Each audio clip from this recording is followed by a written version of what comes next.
बिस्मिल्लाहिर्रहमानिर्रहीम। अस्सलाम वालेकुम नाज़रीन, मैं हूँ फैयाज़ राजा और आप देख रहे हैं आपका अपना यूट्यूब चैनल। ले जनाब, इस्लामाबाद में अहम तरीन और बड़ी डेवलपमेंट्स का दिन और हर तरफ से इमरान खान की आवाज़ें ही आने लगी। जी हाँ, इमरान खान की याद सताने लगी तमाम ही सर्कल से।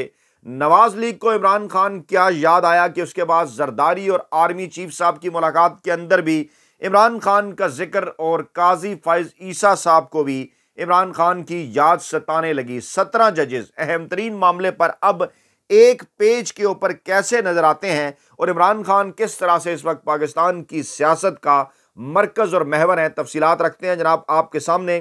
तीन बड़ी डेवलपमेंट्स आज हुई जनाब इस्लामाबाद के अंदर। एक जो है वो इस्लामाबाद हाई कोर्ट के बाद सुप्रीम कोर्ट ऑफ पाकिस्तान और लाहौर हाई कोर्ट के जज साहबान को भी बिल तरतीब 4 और 5 जज साहबान को भी धमकी आमेज जहरीले पाउडर मिले, खतूत मिले।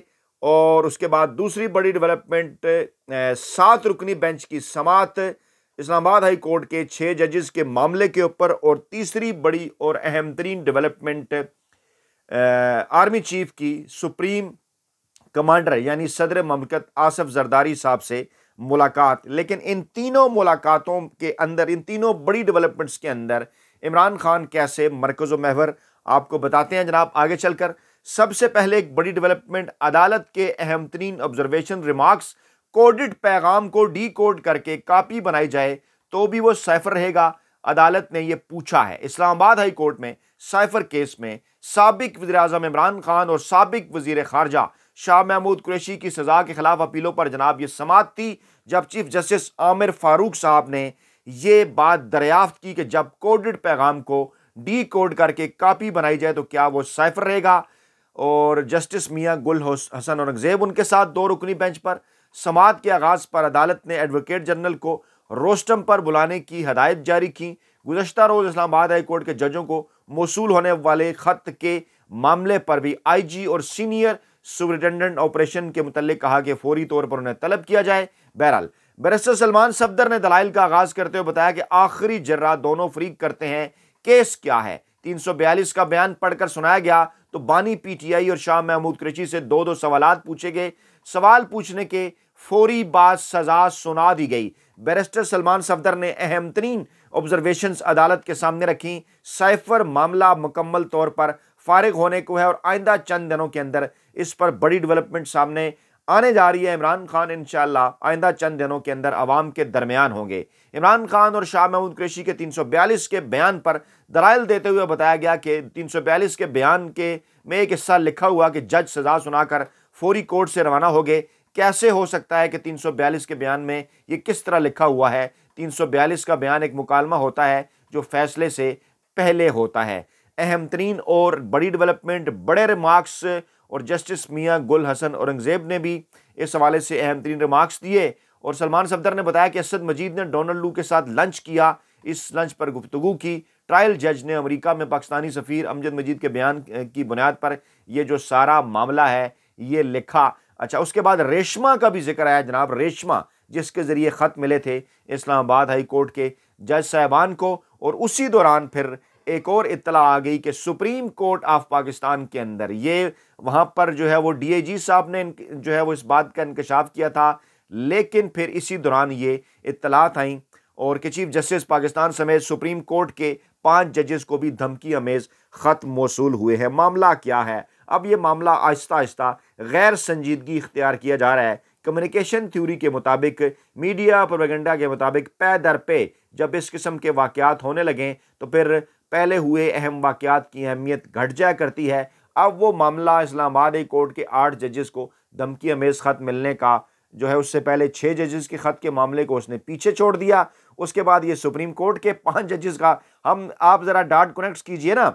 आप खुद माशाल्लाह समझदार हैं, हमसे ज़्यादा समझदार हैं, तमाम चीज़ों के ऊपर ज़रा बड़ी गहरी नज़र रखते हैं। यकीनन आप नतीजे पर पहुंच जाएंगे। हमें किसी नतीजे पर जो है वो आपके सामने खुलकर बयान करने की सूरत में आपको पता है ना कि मामलात जो है वो तौहीन अदालत और दीगर मामलात की तरफ भी जा सकते हैं। आजकल हालात इस किस्म के हैं। तो जनाब सुप्रीम कोर्ट के सीनियर तरीन जज जस्टिस मंसूर अली शाह समेत जस्टिस अतर मिनुल्लाह, जस्टिस जमाल मंदोखेल और जस्टिस अमीनुद्दीन को और मुबैना तौर पर यह बयान किया जा रहा है, बताया जा रहा है कि धमकी अमेज खतूत मौसूल हुए हैं। 1 अप्रैल को ये खतूत मौसूल हुए हैं। आपको पता है कि 1 अप्रैल इसके अलावा और किस बात के हवाले से भी मशहूर है। बहरहाल खत तो आए और चारों खतूत में जहरीला पाउडर भी था, धमकी अमेज अशकाल भी थी। और जजेस को गुलशाद, रेशमा के बाद गुलशाद की एंट्री हुई है। इस्लामाबाद हाई कोर्ट के अंदर रेशमा थी, अब आई हैं जनाब गुलशाद, उनकी एंट्री हुई है और खतूत को काउंटर टेररिज्म डिपार्टमेंट के हवाले कर दिया गया है। और इन सीनियर तरीन जजेस के अलावा यह भी बताया जा रहा है कि चीफ जस्टिस पाकिस्तान जस्टिस काजी फैज ईसा साहब को भी ऐसा एक खत मिला है। गुज़श्ता रोज चीफ जस्टिस आमिर फारूक समेत इस्लामाबाद हाई कोर्ट के 8 जजेस को रेशमा नामी खातून की तरफ से जो है वो ये खत मिले थे। अच्छा, इसी दौरान फिर लाहौर जो है वो रजिस्ट्रार ऑफिस ने यह भी इत्तला दे दी कि जनाब लाहौर हाई कोर्ट में भी 4 खत पहुंचे हैं। Justice Shujaat Ali Khan, justice Shahid Bilal Hassan, justice Abid अजीज और जस्टिस आलिया नीलम के नाम ये खत भिजवाए गए हैं। और खत मौसूल करने वाले लाहौर हाई कोर्ट के चारों जजेस इंतजामी कमेटी के रुकन हैं, इंतजामी कमेटी के रुकन हैं। और इसकी तस्दीक जो है वो लाहौर हाई कोर्ट के रजिस्ट्रार ऑफिस की जानिब से कर दी गई है। गोया कि इस्लामाबाद हाई कोर्ट के 8 जज, सुप्रीम कोर्ट ऑफ पाकिस्तान के 5 जज और लाहौर हाई कोर्ट के 4 जज, इन जजों की तादाद कुल बनती है 17। अब ये धमकी अमेज खत मिलने के इस मामले पर 1 हो गए हैं, यानी ये इस वक्त 17 के 17 जज साहबान एक पेज पर हैं कि इन सबको खत आए हैं। लेकिन इन 17 जज साहबान में से 6 जज साहबान ऐसे हैं कि जिन्होंने खत लिखकर सुप्रीम कोर्ट ऑफ पाकिस्तान को, जिनमें चीफ जस्टिस शामिल हैं, दीगर सीनियर जज जो कह रहे हैं हमें भी खत मिले हैं, उनको 6 जज साहबान ने खत लिखकर यह कहा था कि जनाब हमारे जो है वो हमारे ऊपर बाकायदा तौर पर दबाव है और गुज़श्ता 9 मई के बाद से है, 10 मई के बाद ऑनवर्ड इमरान खान के केसेस का खसूसन जिक्र किया, टेहरान वाइट के केस का जिक्र किया, उसके बाद मोहसिन अख्तर कियानी साहब के साथ जो कुछ हुआ और उसके बाद फिर तारिक महमूद जहांगीरी साहब के साथ जो कुछ हुआ, फर्दन उन तमाम चीज़ों के अंदर जिक्र था। लेकिन उसके बाद फिर माहौल क्या होता है, शौकत अजीज़ सिद्दीकी साहब का मामला ऊद के आता है, वो मखसूस एंकर्स के पास बैठ कर कहते हैं जनाब मेरा तो बाइकाट कर दिया गया था। इंसार अब्बासी साहब उनके हवाले से खबरें लगाते हैं और उसके बाद फिर ये खत भी सामने आ जाते हैं। मामला आप समझ रहे हैं ना, आप बड़े समझदार हैं। कमेंट बॉक्स में ज़रूर बताइएगा कि क्या आपने इससे ड्राइव किया है। हमें आपकी समझदारी के ऊपर बड़ा यकीन है। हमें ना इस बार मजबूर कीजिए कि हम खुलकर इसके ऊपर बात करें, मामलात बड़े टाइट हैं। तो जनाब आप समझ सकते हैं कि अब जब ये सारे 17 जज साहबान एक पेज पर हो गए कि सबको धमकियां मिली, तो अब वो 6 जज साहबान तो ज़रा पीछे चले गए ना, कि जिन्होंने बताया था कि वाकई हमें तो बाकायदा तौर पर जो है वो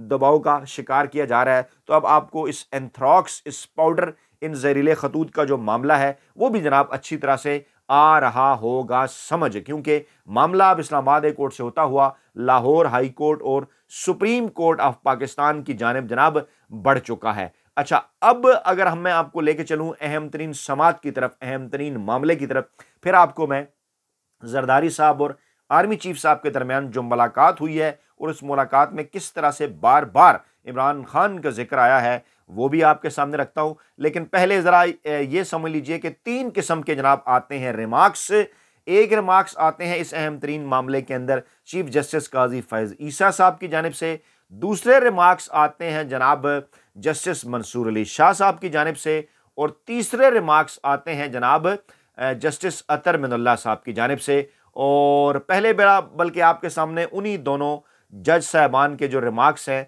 वही रख देते हैं, उसके बाद मामले को आगे लेकर चलते हैं। पहले जस्टिस मंसूर अली शाह साहब के रिमार्क्स आपके सामने रखते हैं। जस्टिस मंसूर अली शाह साहब फरमाते हैं, हम शुतुरमुर्ग की तरह रेत में गर्दन छुपाकर इस अहम मामले से नहीं बच सकते।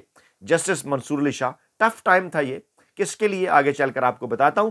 जस्टिस मंसूर अली शाह ने कहा कि हम शुतुरमुर्ग की तरह रेत में गर्दन छुपाकर इस मामले से नहीं बच सकते। एक सिविल जज पर दबाव आए तो उसे कैसे महफूज करना होगा, यह संजीदा मामला हमें हल करना होगा। यह जस्टिस मंसूर अली शाह हैं जो कि चीफ जस्टिस काजी फैज ईसा साहब के बाद, अब जस्टिस एजाजुर हसन के जाने के बाद, रिजाइन करने के बाद अब सीनियर तरीन जज हैं। मुलाकात के अंदर भी शामिल थे जो वज़ीर-ए-आज़म शहबाज शरीफ से हुई, और कमेटी का भी हिस्सा है 3 रुकनी जो केसेस के हवाले से फैसला करती है। फिर जनाब जस्टिस अतर मिनुल्लाह, जिन्हें इस्लामाबाद हाई कोर्ट से लाया गया, जो इस्लामाबाद हाई कोर्ट के इस वक्त जज साहबान मौजूद हैं, उनकी तैनातियां इन्हीं के हाथों हुई थी। इन्हें इस्लामाबाद हाई कोर्ट के मामलात का बहुत बेहतर अंदाज में अंदाज़ा है और जस्टिस अतर मिनल्ला साहब की कोर्ट में इमरान खान भी पेश होते रहे हैं। ये बैकग्राउंड बताना ज़रूरी था, आप बड़े समझदार हैं जनाब।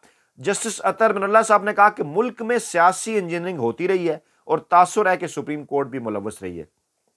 अच्छा, ये बड़े अहम रिमार्क्स हैं कि सुप्रीम कोर्ट भी सियासी इंजीनियरिंग के अंदर मुलव्वस रही है। डेफिनेटली अभी का भी जिक्र है ना, काजी फैज ईसा साहब ने बल्ले का इंतखाबी निशान छीन कर क्या किया, सियासी इंजीनियरिंग ही तो की। डेफिनेटली उसी तरफ इशारा था। और उससे पहले की तरफ अगर ले जाया जाए तो अतर मिनल्ला साहब का मुमकिन इशारा नवाज शरीफ साहब की तरफ भी हो सकता है। ठीक है, उसके ऊपर भी आगे चलकर जो है वो बात करते हैं। मगर जस्टिस अतर मिनल्ला साहब एक केस में साइफर के हवाले से इमरान खान की जमानत के आर्डर भी जारी कर चुके हैं और कहा था कि यह मामला तो कुछ भी नहीं है, ये बेबुनियाद मामला है। आपको याद होगा इलेक्शन से चंद दिन पहले की बात है, इमरान खान साहब की जमानतें उन्होंने कर दी थी, लेकिन एक और केस के अंदर फिर इमरान खान की गिरफ्तारी डाल दी गई थी। तो जनाब इस कॉन्टेक्स्ट को आप जहन में रखें। आपके कमेंट अब बड़े इंपॉर्टेंट हो गए, आप मामला समझ रहे हैं ना। तो जनाब जस्टिस अतर मिनल्ला ने कहा कि सबको पता है क्या हो रहा है, मगर सब ये तासुर दे रहे हैं कि कुछ नहीं हो रहा। अटॉर्नी जनरल साहब, आप यहां खड़े होकर बयान जारी नहीं कर सकते। मुल्क में सियासी इंजीनियरिंग होती रही है और तासुर है कि सुप्रीम कोर्ट भी मुलव्वस रही है। खत में जज कह रहे हैं ये सियासी इंजीनियरिंग अब भी जारी है। जजेस ने जो उंगली उठाई है वो मुल्क में मुदाखलत के कल्चर की है और ये सबसे अहम सवाल है। अब जरा मैं कुछ मुंतखब रिमार्क्स चीफ जस्टिस साहब के सामने रख रहा हूं। पहले तो उनके और अटॉर्नी जनरल के दरमियान वो पास होते रहे ना, समीउल्लाह से कलीमुल्लाह, कलीमुल्लाह से समीउल्लाह। ठीक है, वो मैं आगे चलकर आपको बताता हूं। पहले वो कह रहे हैं, चीफ जस्टिस पाकिस्तान काजी फैज ईसा साहब ने कहा कि जजेस भी चाहते हैं इंक्वायरी हो, हम अपनी आंखें बंद नहीं कर सकते। बहुत कुछ हो रहा है, 2017 से ये सब चलता आ रहा है। यानी उन्हें भी इमरान खान साहब हर मामले में याद आते हैं ना, तो वो माजी के अंदर चले गए कि जनाब ये 2017 से सब कुछ हो रहा है। और आज जंग ग्रुप ने एक फैक्ट चेक के हवाले से फिर झूठ रिपोर्ट किया। कहते हैं जनाब हमने अलीमा खान के हवाले से दुरुस्त रिपोर्ट किया था। उन्होंने कहा था जनाब के नवाज शरीफ को कामा के ऊपर सही सज़ा नहीं हुई, तो हेडलाइन उन्होंने ये निकाली थी। नीचे आज फिर अपनी वही खबर दी और फिर झूठे साबित हुए, क्योंकि हेडलाइन गलत निकाली ना, क्योंकि तासुर कुछ और गया। नीचे अलीमा खान ने कहा था उसी खबर के अंदर कि जनाब सही केस के अंदर सज़ा नहीं हुई, अकामा के अंदर जानबूझ कर दी ताकि उन्हें रिलीफ मिल जाए। असल तो मामला होता करप्शन का, उसके ऊपर सज़ा होती तो आज ये इस तरह से आज़ाद ना फिर रहे होते। तो ये वही मामला है, बार बार हर मामले को ये 2017 2018 नवाज शरीफ की तरफ ले जाते हैं। अच्छा, आज काजी साहब कह रहे हैं माजी को ना खोला जाए, माजी को ना खोला जाए। मेरे वक्त में कुछ हुआ तो मैं इसे बर्दाश्त नहीं करूंगा, मुझे निशानदेही कराई जाए और बताऊंगा कि मैं क्या करता हूं। जनाब जी कहते हैं माजी को ना खोला जाए। भी आपने क्या किया है, पहले भुट्टो साहब का माजी खोला, फिर नवाज शरीफ साहब का माजी खोला, और अब जब ये बात हो रही है कि जनाब ये 6 जज साहबान ने पिछले साल भी खत लिखा था, अब क्योंकि वो मामला इसके साथ लिंक कर रहा है, इसको इमरान खान से फ़ायदा जो है इस बात से पाकिस्तान तहरीक इंसाफ के मौक़िफ़ की तायद होगी, तो अब सिर्फ आप 1 साल पीछे नहीं जाना चाह रहे। कहते हैं जी वो बंदयाल साहब के दौर के ऊपर एक पूरी उन्होंने मैं आपको बताता हूँ अगर मेरे पास वक्त हुआ। बहरहाल जो सुप्रीम कोर्ट में हमारे दोस्त थे वो भी आपके सामने मामला रख चुके कि किस तरह से इस मामले को लटकाया गया।